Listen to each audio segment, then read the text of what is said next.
নমস্কার বন্ধুরা, সুবর্ণার রন্ধনশিল্পে আপনাদের সবাইকে স্বাগত। আজ আমি আপনাদের সাথে একটা নিরামিষ ডালের রেসিপি শেয়ার করব। এই ডালটা আপনারা ভাত, রুটি, পরোটা কিংবা পোলাও সব কিছুর সাথেই খেতে পারবেন। খেতে কিন্তু দারুণ লাগে আর রান্নাটাও কিন্তু ভীষণই সহজ। তো চলুন তাহলে দেরি না করে রেসিপিটা আমরা দেখে নেই।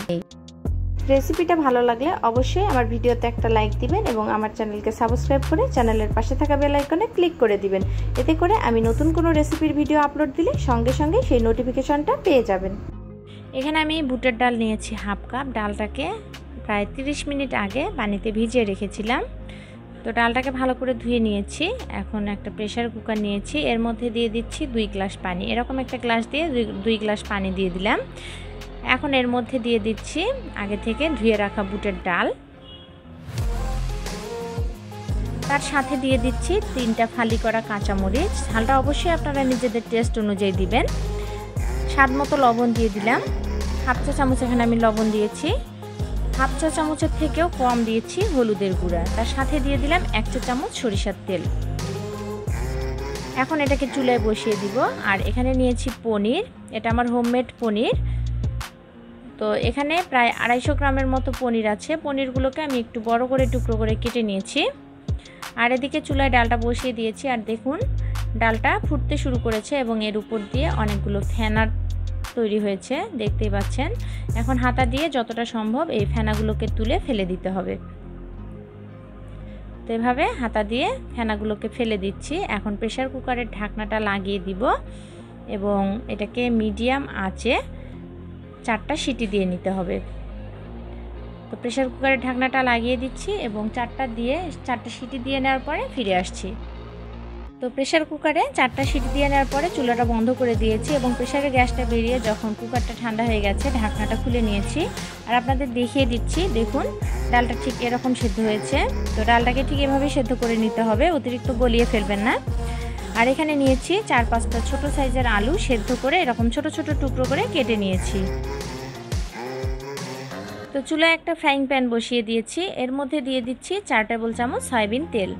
তেলটা হালকা একটু গরম হয়ে গেলে এর মধ্যে দিয়ে দিচ্ছি পনিরের টুকরোগুলো। এখন চুলার আঁচটা কম রেখে পনিরগুলোকে উল্টিয়ে পাল্টিয়ে লালচে করে ভেজে নিতে হবে।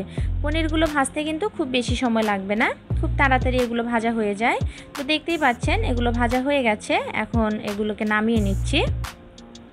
আর এখানে একটু পানি গরম করে রেখেছিলাম, এর মধ্যে সামান্য একটু লবণ দিয়ে পনিরগুলোকে এখন এই পানির মধ্যে রেখে দিচ্ছি। এতে করে পনিরগুলো নরম থাকবে এবং খেতেও ভালো লাগবে।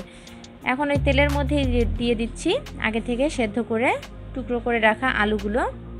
এখন এই আলুগুলোকেও লালচে করে ভেজে নিতে হবে। তো দেখতেই পাচ্ছেন আলুগুলো আমাদের লালচে করে ভাজা হয়ে গেছে। এখন এগুলোকেও তুলে নিচ্ছি। এখন ওই তেলের মধ্যে দিয়ে দিচ্ছি একটা শুকনো মরিচ এবং 2টো তেজপাতা। তার সাথে দিয়ে দিচ্ছি হাফ চা চামচ গোটা জিরে। তো মশলাগুলোকে কিছুক্ষণ ভেজে নিতে হবে। যখন দেখবেন শুকনো মরিচ তেজপাতার কালারটা চেঞ্জ হয়ে গেছে এবং জিরাটাও ফাটতে শুরু করেছে এবং মশলার থেকে সুন্দর একটা ফোড়নের সুগন্ধ বেরোতে শুরু করেছে, ঠিক সেই পর্যায়ে এর মধ্যে দিয়ে দিচ্ছি পানি। আর চুলার আঁচটা এই পর্যায়ে কম আছে যাতে মশলাটা পুড়ে না যায়, সেজন্য পানি দিয়ে দিলাম। এখন এর মধ্যে দিয়ে দিচ্ছি আদা বাটা। এখানে আমি 1.5 চা চামচ আদা বাটা দিয়ে দিলাম। তার সাথে দিয়ে দিচ্ছি হাফ চা চামচ হলুদের গুঁড়া, 1 চা চামচ জিরার গুঁড়া দিয়ে দিলাম।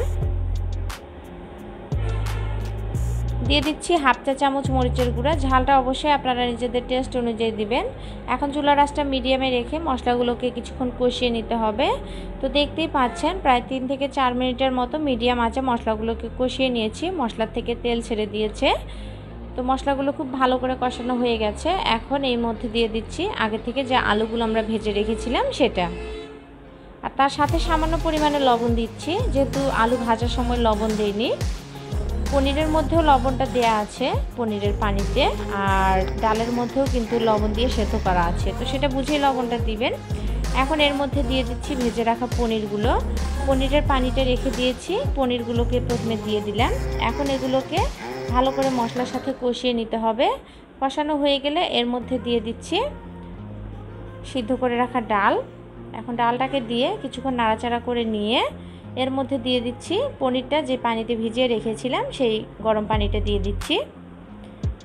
এখন ভালো করে নাড়াচাড়া করে নিয়ে এটাকে ঢেকে দিচ্ছি এবং 7 থেকে 8 মিনিটের মতো চুলার আঁচটা মিডিয়ামের থেকে একটু কম রেখে এটাকে জাল করে নিতে হবে। তো ফিরছি 7-8 মিনিট পরে।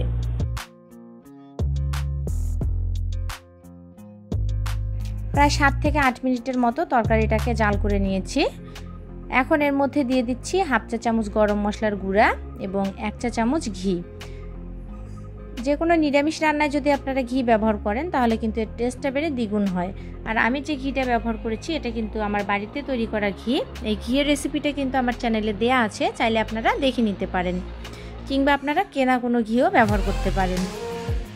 এখন চুলার আঁচটা লো করে দিয়ে 2 থেকে 3 মিনিটের মতো ঢাকা দিয়ে জাল করে এটাকে নামিয়ে নিতে হবে। তো ব্যাস তৈরি হয়ে গেল আমাদের মজাদার পনির এবং বুটের ডালের এই মজাদার তরকারিটা। আপনারা অবশ্যই এভাবে রান্নাটা করে দেখবেন এবং কেমন লাগলো আমায় কমেন্ট করে জানাবেন। রেসিপি যদি ভালো লাগে তাহলে ভিডিওতে লাইক দিবেন এবং আমার চ্যানেলকে সাবস্ক্রাইব করবেন। আজকের মতো পর্যন্ত, দেখা হবে নতুন কোনো রেসিপি নিয়ে। সবাই